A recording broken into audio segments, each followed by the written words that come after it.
एगो अभी 2-4 दिन पहले भगवान प्रभु श्री राम जी के एगो गाना हम गेले रहे।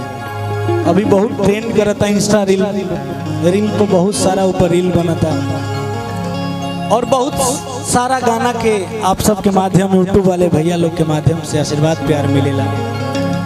बहुत सारा गीत वायरल बा, कुछ गजल बहुत सारा हिट भई रहे। हम तेरे शहर में आए हैं मुसाफिर की तरह। थोड़ा सा भैया डिले बढ़ा दे, थोड़ा सा साउंड। और आज भी आप सबके आशीर्वाद से मंच पे आइल बनी और 2 गीत गाई ओकरा बाद जैसन प्रदीप भैया के आदेश रही माइनर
भद्रकाली कपालिनी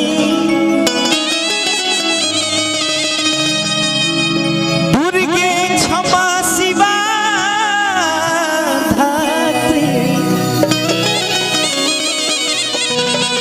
स्वाहा स्वधा नमोस्तुते। आप सबके पता बा कि 22 जनवरी के अयोध्या में दिवाली पूरा देश में दिवाली मनता। प्रभु श्री राम जी हमने के आ रहल बानी और एक गीत हमने के प्रशांत भाई गेले रहो कि हम 2 लाइन गेले बानी। का गीत के भाव बा, जो हनुमत के दिल के पास है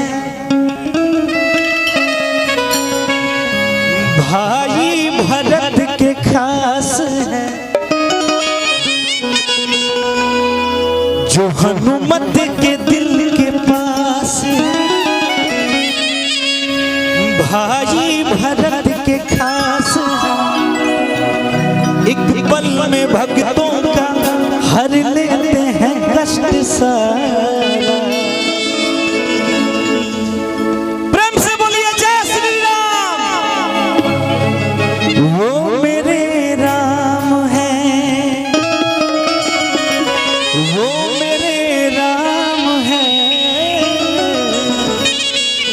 वो मेरे राम। अब है बाबा 2 लाइन म्यूजिक के साथ। जो हनुमत के दिल के पास है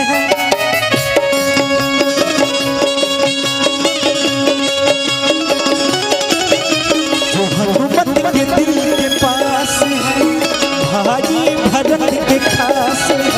जो हनुमत के दिल के पास है भाई भरत के खास है। एक पल में भक्तों का हर लेते हैं कष्ट सा। वो मेरे राम है,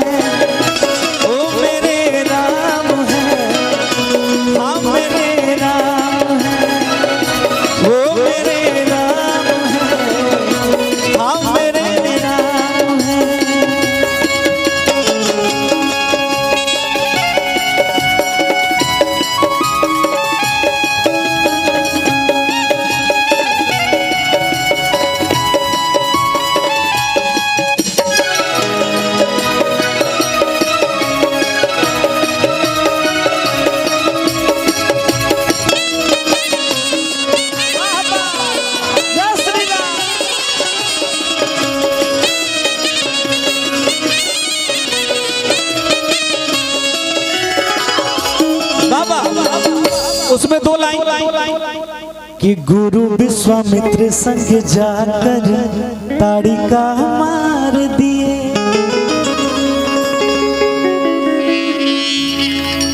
पैरों से छूकर नारी अहिल्या तार दिए। गुरु विश्वामित्र संग जाकर ताड़िका मार दिए,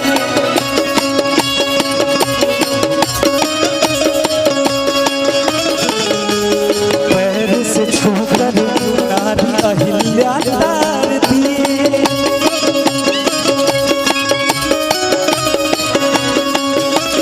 और क्या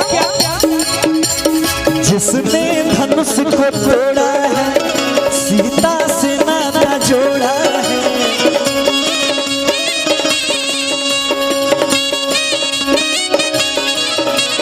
जिसने धनुष को तोड़ा है, सीता से नाता जोड़ा है, एक पल में भक्तों का हर लेते हैं कष्ट। कौन है वो मेरे राम है, वो मेरे राम है, हाँ मेरे राम है।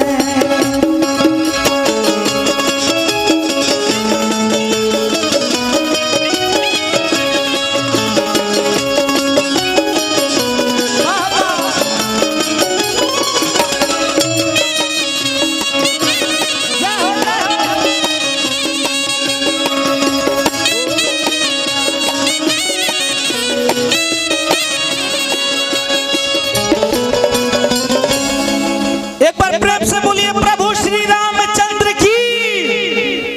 आई